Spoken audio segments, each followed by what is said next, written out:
السلام علیکم ورحمۃ اللہ تعالی وبرکاتہ۔ الحمد للہ رب العالمین والعاقبۃ للمتقین والصلاة والسلام علی سید الانبیاء والمرسلین وعلی آلہ واصحابہ اجمعین، اما بعد فاعوذ باللہ من الشیطان الرجیم، بسم اللہ الرحمن الرحیم۔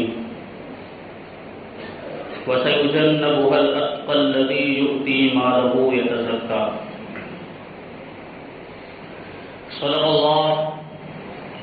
صدق اللہ مولانا العظیم وصدق رسولہ النبی الامین المکین الکریم، ونحن على ذلك من الشاهدین والشاکرین والذاکرین والحامدین والحمد للہ رب العالمین۔ آئیے ہم اور آپ سب سے پہلے حضور سرور کائنات، فخر موجودات، باعث تخلیق کائنات، احمد مجتبیٰ محمد مصطفیٰ صلی اللہ علیہ وسلم کی بارگاہ بے کس پناہ میں جھوم جھوم کر درود و سلام کا نذرانہ عقیدت پیش کریں اور پڑھیں اللہم صلی علی سیدنا و مولانا محمد المعدل الجود والکرم وآلہ الکرام وابنہ الکریم وبارک وسلم صلاۃ و سلام علیک یا رسول اللہ صلی اللہ علیہ وسلم۔ عزیزان ملت اسلامیہ، گزشتہ کل یعنی 22 جمادی الاخری کو حضرت امیر المؤمنین سیدنا ابو بکر صدیق رضی اللہ تعالیٰ عنہ کا دن تھا۔ اسی مناسبت سے آج ہم کچھ حضرت ابو بکر صدیق رضی اللہ تعالیٰ عنہ کی بارگاہ میں خراج عقیدت پیش کرنے کی سعادت حاصل کریں گے۔ اللہ تبارک و تعالیٰ قرآن مقدس میں ارشاد فرماتا ہے وَسَيُجَنَّبُهَا الْأَتْقَى الَّذِي يُؤْتِي مَالَهُ يَتَزَكَّىٰ، کہ بہت جلد وہ شخص جنت میں جائے گا جو سب سے بڑا پرہیزگار اور متقی ہے، جو اپنا مال اللہ کی راہ میں دیتا ہے تاکہ پاکیزگی حاصل کرے۔ اس آیت کریمہ کے تعلق سے مفسرین کرام فرماتے ہیں کہ یہ آیت کریمہ سیدنا ابو بکر صدیق رضی اللہ تعالیٰ عنہ کے بارے میں نازل ہوئی ہے۔ حضرت ابو بکر صدیق کی شان یہ ہے کہ آپ کے تعلق سے قرآن کی آیتیں نازل ہوتی ہیں۔ حضرت ابو بکر صدیق رضی اللہ تعالیٰ عنہ سب سے پہلے ایمان لانے والے نوجوان شخص ہیں کہ سب سے پہلے حضور صلی اللہ علیہ وسلم کی تصدیق آپ نے کی، اور جب اسلام لے کر آئے تو آپ نے اسلام کی تبلیغ شروع کر دی۔ آپ کی تبلیغ سے بہت سے لوگ اسلام کے دامن سے وابستہ ہو گئے، مسلمانوں کی تعداد بڑھنے لگی، ساتھ ہی ساتھ مسلمانوں پر ظلم و ستم بھی بڑھنے لگا۔ جیسے جیسے مسلمانوں کی تعداد بڑھتی جاتی تھی، ظلم و ستم کفار کی جانب سے بڑھتا جاتا، خاص طور پر وہ مسلمان جو غلامی کی زندگی گزار رہے تھے، جو کسی کی غلامی میں تھے، تو ان کے جو آقا ہوا کرتے تھے، ان کے جو مولا اور مالک ہوا کرتے تھے، وہ اپنے ایسے غلاموں پر بہت زیادہ ظلم کیا کرتے تھے، بہت زیادہ ستم کے پہاڑ ان کے اوپر توڑا کرتے تھے، تکلیفیں ان کے اوپر ڈالا کرتے تھے۔ ایسے غلاموں کی تکلیف حضرت ابو بکر صدیق رضی اللہ تعالیٰ عنہ سے دیکھی نہیں گئی۔ ایسے 7 غلام تھے، ان 7 غلاموں کو حضرت ابو بکر صدیق نے اپنے مال سے خرید کر آزاد کر دیا تاکہ وہ اپنے آقاؤں کی تکلیف سے آزاد ہو جائے۔ اسی واقعے کے بعد یہ آیت کریمہ نازل ہوئی وَسَيُجَنَّبُهَا الْأَتْقَى الَّذِي يُؤْتِي مَالَهُ يَتَزَكَّىٰ، کہ عنقریب جنت میں وہ شخص داخل ہو جائے گا جو سب سے بڑا پرہیزگار ہے، جو اپنا مال اللہ کی راہ میں دیتا ہے تاکہ پاکیزگی حاصل کرے۔ یہ حضرت ابو بکر صدیق رضی اللہ تعالیٰ عنہ، یہ وہ ابو بکر صدیق ہیں جو یار غار مصطفیٰ ہے، یہ وہ ابو بکر صدیق ہیں جو مصطفیٰ سے محبت کرتے ہیں اور مصطفیٰ ان سے محبت کرتے ہیں۔ یہ وہ ابو بکر صدیق ہیں جو پوری زندگی حضور صلی اللہ علیہ وسلم کے ساتھ رہے اور وفات کے بعد بھی حضور صلی اللہ علیہ وسلم کے ساتھ ہیں۔ یہ ابو بکر صدیق ہیں جن کی نیکیوں کا عالم یہ ہے۔ حضرت عائشہ صدیقہ ام المؤمنین رضی اللہ تعالیٰ عنہ ارشاد فرماتی کہ ایک مرتبہ حضور اکرم صلی اللہ علیہ وسلم میری گود میں سر رکھ کے آرام فرما رہے تھے، بہت ہی چاندنی رات تھی، ستارے نظر آ رہے تھے، آسمان صاف تھا۔ میں نے اللہ کے رسول کی بارگاہ میں عرض کیا یا رسول اللہ، کیا کسی کی نیکیاں آسمان کے ستاروں کے برابر ہو سکتی ہیں؟ تو اللہ کے رسول نے ارشاد فرمایا کہ ہاں ہو سکتی ہے، عمر کی نیکیاں آسمان کے ستاروں کے برابر ہیں۔ عمر کی نیکیاں آسمان کے ستاروں کے برابر. حضرت عائشہ صدیقہ کے دل میں یہ ہوا کہ میری تو امید یہ تھی, مجھے تو امید یہ تھی کہ اللہ کے رسول جو ہے کہ میرے والد گرامی حضرت ابوبکر صدیق کا نام لیں گے, لیکن میرے والد گرامی کا نام نہیں لیا, حضور نے تو عمر کا نام لیا. حضرت عائشہ صدیقہ آگے عرض کرتی ہیں کہ یا رسول اللہ, پھر میرے والد ابوبکر صدیق کی نیکیاں کس درجے میں ہیں؟ تو اللہ کے رسول ارشاد فرماتے ہیں کہ عمر کی تمام نیکیاں ابوبکر کی ایک نیکی کے برابر ہیں. عمر کی پوری زندگی کی نیکیاں ابو بکر کی ایک نیکی کے برابر ہے. یہ دیکھیں, یہ وہ ابو بکر صدیق ہیں جن کی نیکیوں کا یہ عالم ہے, جو نیکیوں میں ہمیشہ سبقت کیا کرتے تھے, جو نیکیوں میں ہمیشہ تمام صحابہ کرام سے آگے بڑھ جایا کرتے تھے. واقعہ بہت مشہور میں نے عرض کیا تھا, غزوہ تبوک کا واقعہ. ایک دوسری روایت یہاں پہ عرض کرتا چلوں, یہ سنن ابی داؤد کی روایت ہے کہ ایک مرتبہ نماز فجر کے بعد اللہ کے رسول صلی اللہ علیہ وسلم نے تمام صحابہ کرام کو جمع کرنے کے بعد ارشاد فرمایا کہ آج روزہ کس نے رکھا ہے؟ تو حضرت عمر فاروق اعظم رضی اللہ تعالیٰ عنہ عرض کرتے ہیں کہ یا رسول اللہ, نہ میں نے رات میں کوئی نیت کی تھی, نہ میں نے روزہ رکھا ہے, میرا روزہ رکھنے کا ارادہ بھی نہیں تھا اور میں نے روزہ رکھا بھی نہیں ہے. تو حضرت ابوبکر صدیق اللہ کے رسول کی بارگاہ میں عرض کرتے ہیں کہ یا رسول اللہ, میں نے رات ہی سے روزے کی نیت کر لی تھی اور میں ابھی بھی روزے سے ہوں, میں نے روزہ رکھا ہوا ہے. پھر حضور صلی اللہ علیہ وسلم نے ارشاد فرمایا کہ کیا آج کسی نے کسی بیمار کی عیادت کی ہے؟ کیا آج کسی نے کسی بیمار کی بیمار پرسی کی ہے؟ کیا اس کی حالت دریافت کی؟ حضرت عمر عرض کرتے ہیں کہ یا رسول اللہ, فجر کی نماز کے بعد سے ہم آپ کی بارگاہ میں حاضر ہیں, ہمیں اتنا موقع ہی نہیں ملا کہ ہم کسی بیمار کی حالت دریافت کرنے جائیں. ہمیں اتنا موقع ہی نہیں ملا, اتنا وقت ہی نہیں ملا کہ ہم کسی بیمار کی عیادت کرتے. حضرت ابوبکر صدیق رضی اللہ تعالیٰ عنہ کھڑے ہو جاتے ہیں, عرض کرتے ہیں کہ یا رسول اللہ, مسجد میں آنے سے پہلے مجھے پتا چلا کہ میرے بھائی حضرت عبد الرحمن ابن عوف بیمار ہیں, تو میں مسجد میں آنے سے پہلے ان کی عیادت کرنے کے لیے گیا. میں ان کی عیادت کرنے کے لیے ان کے گھر گیا, ان کی بیمار پرسی کی, ان کی حالت دریافت کی, ان کو تسلی دی اور وہیں سے ڈائریکٹ میں مسجد کی طرف آ رہا ہوں. پھر اللہ کے رسول ارشاد فرماتے ہیں کہ کیا کسی نے آج صدقہ کیا ہے؟ کیا کسی نے آج خیرات کی؟ حضرت عمر رضی اللہ تعالیٰ عنہ پھر عرض کرتے ہیں کہ یا رسول اللہ, ہم فجر کی نماز کے بعد سے آپ کی بارگاہ میں موجود ہیں, ہم میں سے کسی کو بھی صدقہ کرنے کا موقع نہیں ملا ہوگا, ہم آپ کی گفتگو سماعت کر رہے ہیں, اتنا وقت جو ہے ہم آپ کی بارگاہ میں موجود ہیں, تو کیسے کوئی صدقہ کر سکتا ہے؟ لیکن حضرت ابوبکر پھر کھڑے ہو جاتے ہیں اور اللہ کے رسول کی بارگاہ میں عرض کرتے ہیں کہ یا رسول اللہ, جب حضرت عبد الرحمن ابن عوف کے گھر سے میں ان کی عیادت کر کے واپس آ رہا تھا تو راستے میں مجھے ایک سائل ملا, راستے میں مجھے ایک مانگنے والا ملا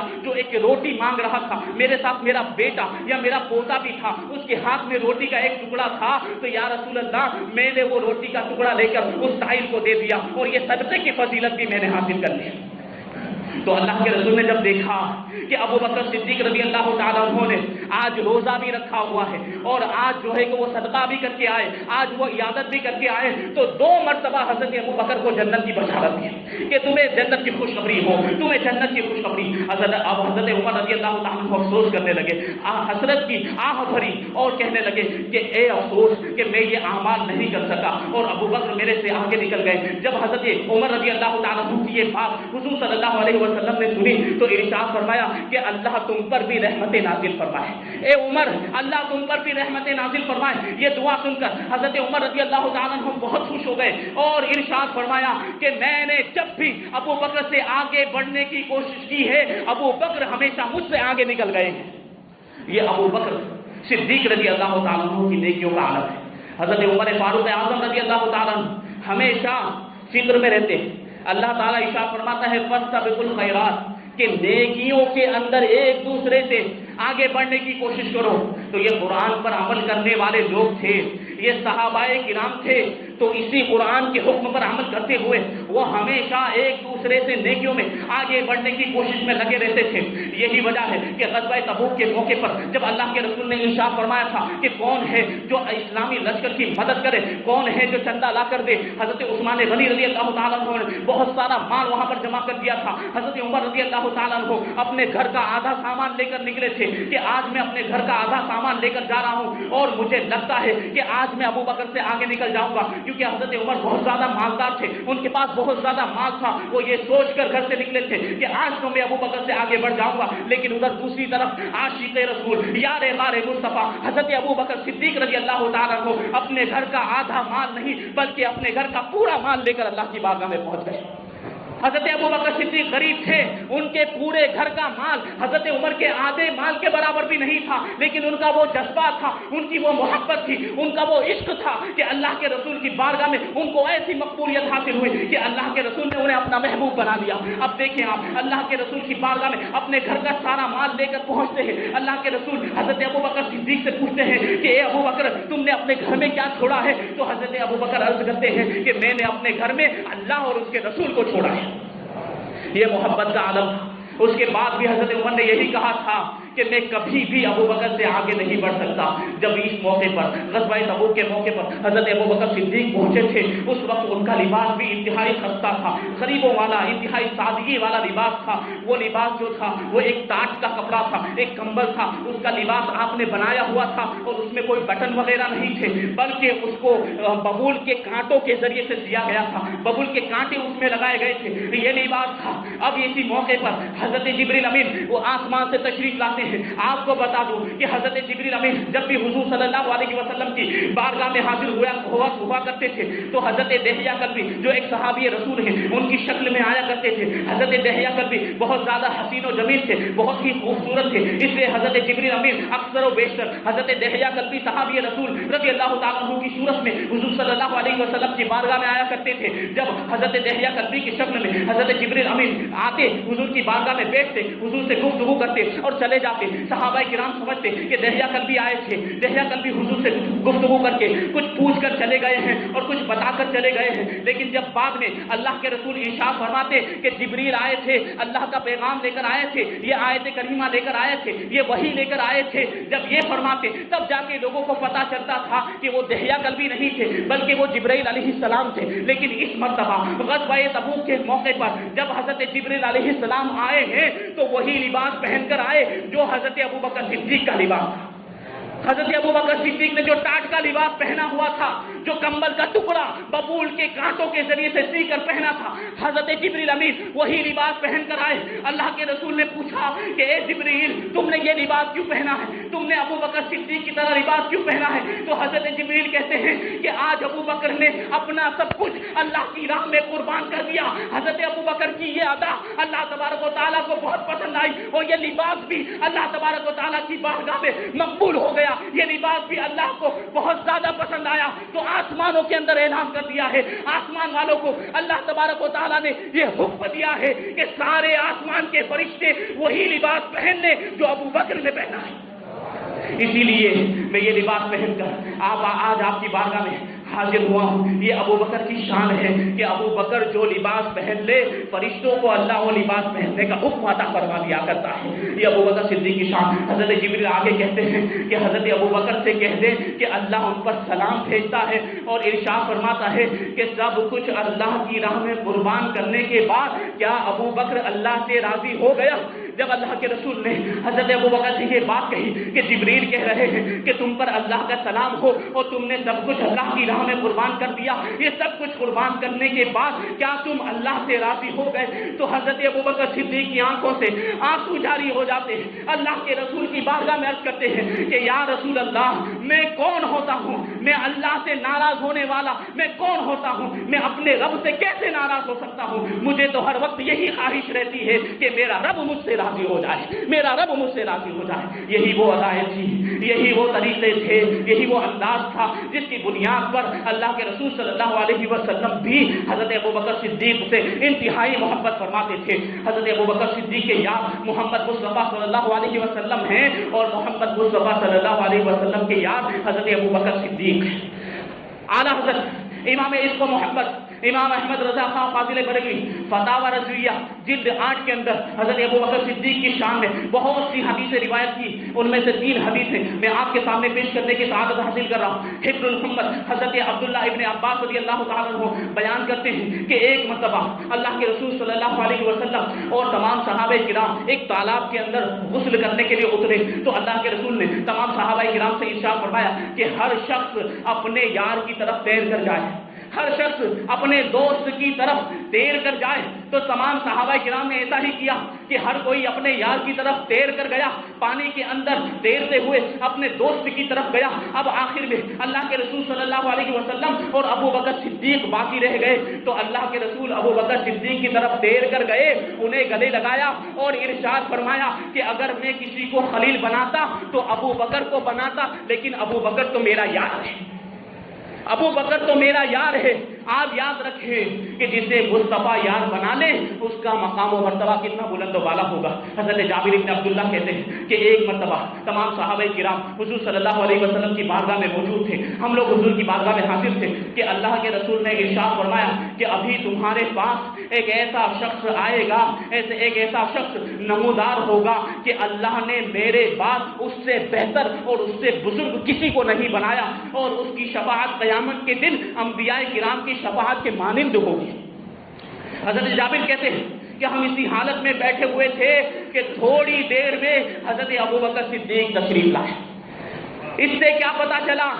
کہ جس کے بارے میں حضور نے بشارت دی تھی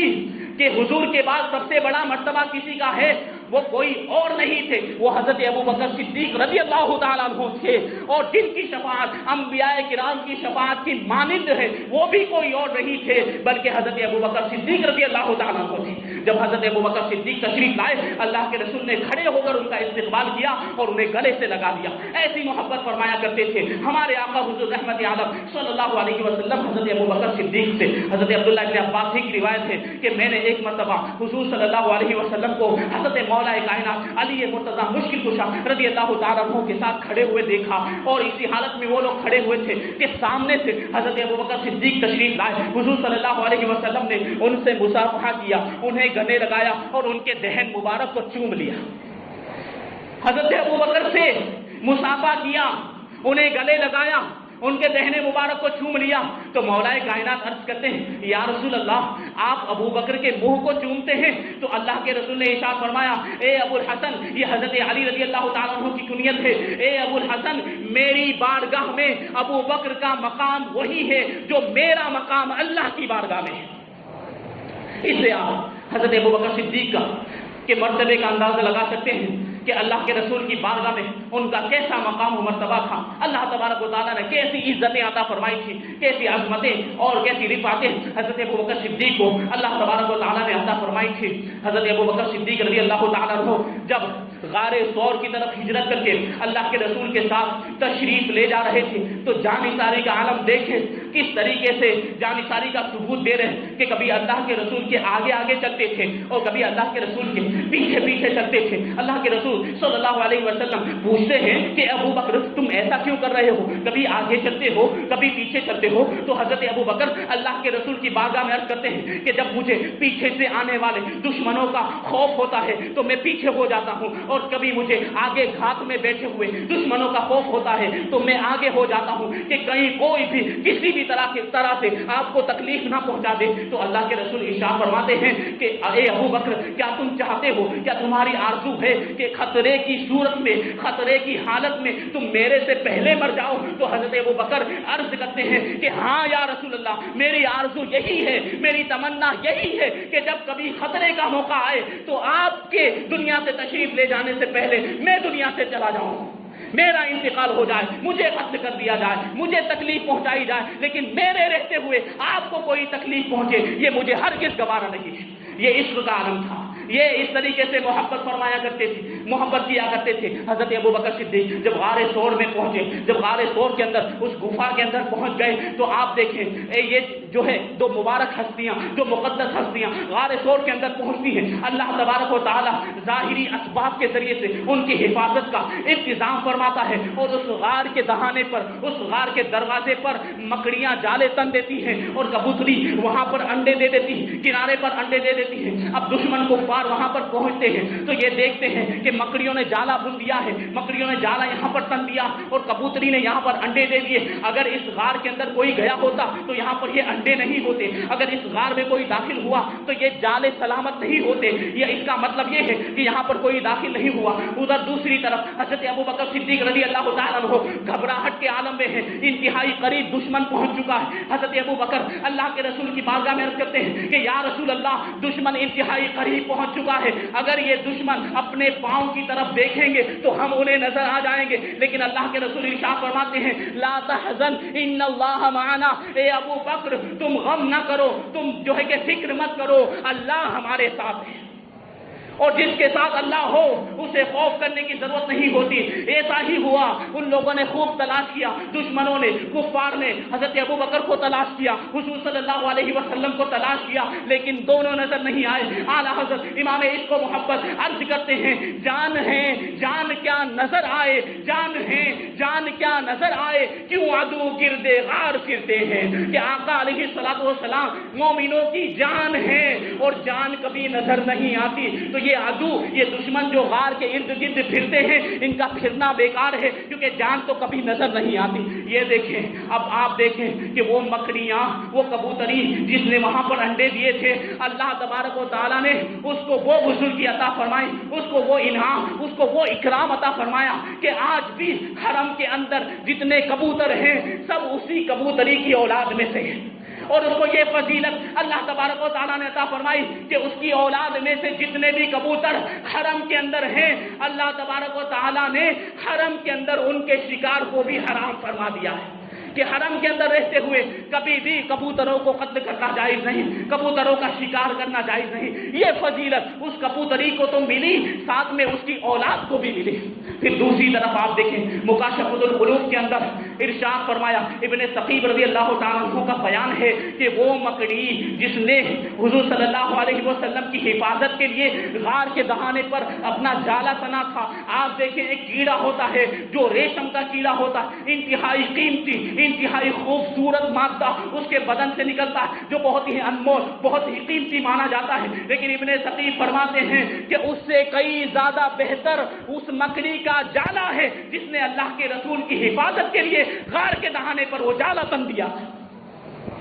تو ریشم کے کیڑے سے بھی افضل وہ مکڑی ہے جس نے اللہ کے رسول کی حفاظت فرمائی تھی۔ یہ دیکھیں حضرت ابوبکر صدیق رضی اللہ تعالیٰ عنہ کی جان نثاری، غار ثور کا وہ واقعہ آپ کو یاد ہوگا کہ سانپ نے آپ کو کاٹ لیا تھا۔ اب آپ دیکھیں کہ کس طریقے سے وصال کے اندر بھی حضرت ابوبکر صدیق رضی اللہ تعالیٰ عنہ حضور صلی اللہ علیہ وسلم کی موافقت کرتے ہوئے نظر آتے ہیں کہ حضور صلی اللہ علیہ وسلم کی جو وفات ہوئی ہے وہ زہر کے اثر کی بنیاد پر ہوئی۔ جنگ خیبر کے موقع پر ایک یہودیہ نے حضور صلی اللہ علیہ وسلم کو بکری کے گوشت کے اندر زہر ملا کر کھلا دیا تھا، اس وقت تو اللہ کے رسول کو اثر نہیں ہوا تھا، لیکن بعد میں اس کا اثر لوٹ کر آیا اور اسی کی بنیاد پر وفات ہوئی۔ اسی طریقے سے حضرت ابوبکر صدیق رضی اللہ تعالیٰ عنہ کو سانپ نے کاٹا تھا، اس وقت اللہ کے رسول نے لعاب دہن لگا دیا تو اس کا اثر ختم ہو گیا تھا، لیکن بعد میں وہی اثر لوٹ کر آیا اور اسی اثر کی بنیاد پر آپ کی بھی وفات ہوئی۔ تو اس طریقے سے وصال میں بھی حضرت ابوبکر صدیق رضی اللہ تعالیٰ عنہ حضور صلی اللہ علیہ وسلم کی موافقت کرتے ہوئے نظر آتے ہیں۔ بہت سے واقعات ہیں،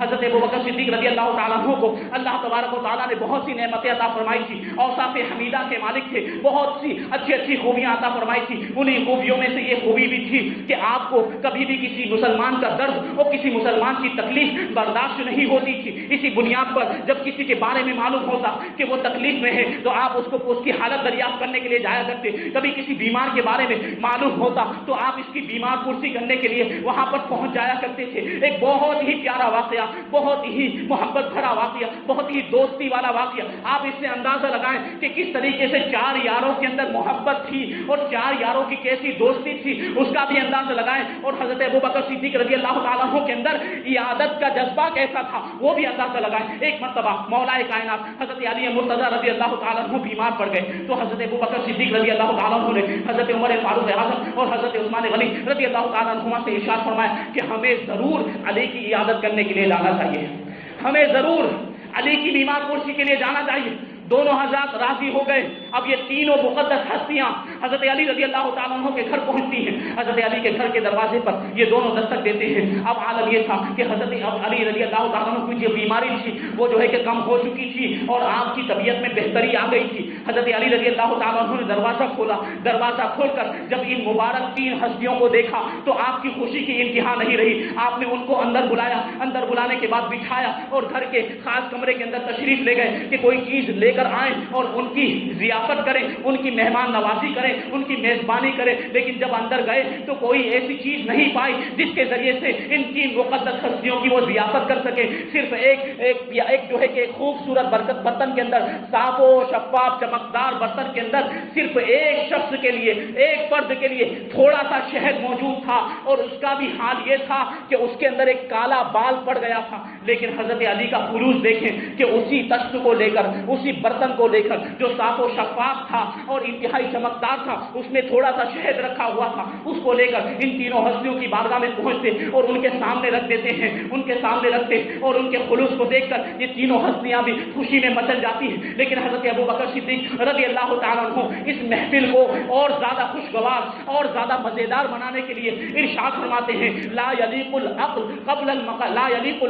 قبل المقالہ, کہ بات کرنے سے پہلے, گفتگو کرنے سے پہلے کھانا کھا لینا یہ مناسب نہیں ہے. لہذا ہمارے لیے ضروری ہے کہ یہ جو تین چیزیں ہمارے سامنے لا کے رکھی گئی ہیں, ایک جو خوبصورت برتن ہے اس کے اندر شہد موجود اور اس شہد کے اندر جو کالا بال موجود, اس کے بارے میں ہمیں گفتگو کرنی چاہیے, اس کے بارے میں ہمیں کچھ بات کرنی چاہیے. تو وہ دوسرے جو دو حضرات تھے حضرت ابو بکر صدیق کے ساتھ حضرت عمر فاروق اعظم, حضرت عثمان غنی, سب راضی ہو گئے کہ ہاں گفتگو کرنی چاہیے. تھوڑا سا واقعہ رہ گیا, سنتے چلے کہ ہمیں گفتگو کرنی چاہیے. لیکن ان لوگوں نے ساتھ میں یہ بھی مطالبہ کیا کہ آپ ہم میں سب سے زیادہ مکرم اور سب سے زیادہ عزت والے, آپ ہمارے سردار ہیں, اس لیے آپ ہی گفتگو کی ابتدا کریں. حضرت ابو بکر سے ان لوگوں نے یہ مطالبہ کیا تو حضرت ابو بکر نے ارشاد فرمایا کہ ٹھیک ہے, میں جو ہے کہ گفتگو کا آغاز کرتا ہوں. اور حضرت ابو بکر نے ارشاد فرمایا, حضرت ابو بکر ارشاد فرماتے ہیں کہ الدین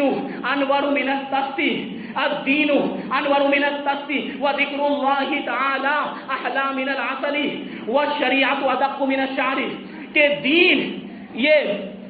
دین اس خوبصورت برتن سے زیادہ نورانی ہے اور اللہ تبارک و تعالیٰ کا ذکر اس شہد سے زیادہ میٹھا ہے اور شریعت بال سے زیادہ باریک ہے. اب حضرت عمر رضی اللہ تعالیٰ عنہ کی باری ہے تو حضرت عمر رضی اللہ تعالیٰ عنہ نے ارشاد فرمایا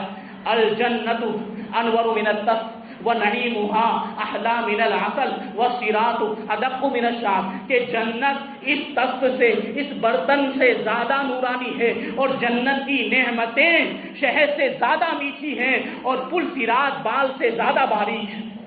اب حضرت عثمان غنی رضی اللہ تعالیٰ عنہ کی باری آئی تو حضرت عثمان غنی ارشاد فرماتے ہیں کہ القرآن انور من التستی وقراءته احلی من العسل وتفسیرہ ادق من الشعر, کہ قرآن مقدس یہ برتن سے زیادہ نورانی ہے اور قرآن کی تلاوت شہد سے زیادہ میٹھی ہے اور قرآن کی تفسیر بال سے زیادہ باریک ہے. جب ان تینوں بزرگوں کی گفتگو کو حضرت مولا کائنات نے سنا تو انہوں نے ارشاد فرمایا, بعد میں ارشاد فرماتے ہیں کہ الضیف انور من التستی وکلام الضیف احلی من العسل وقلبہ ادق من الشعر, کہ یہاں پر میرے گھر میں جو میرے مہمان آئے ہیں وہ مہمان اس برتن سے بھی زیادہ خوبصورت ہیں, اس برتن سے بھی زیادہ نورانی ہے اور میرے مہمانوں کی گفتگو, میرے مہمانوں کا جو کلام ہے وہ شہد سے بھی زیادہ میٹھا ہے اور میرے مہمان کا دل یہ بال سے زیادہ باریک اور نازک ہے.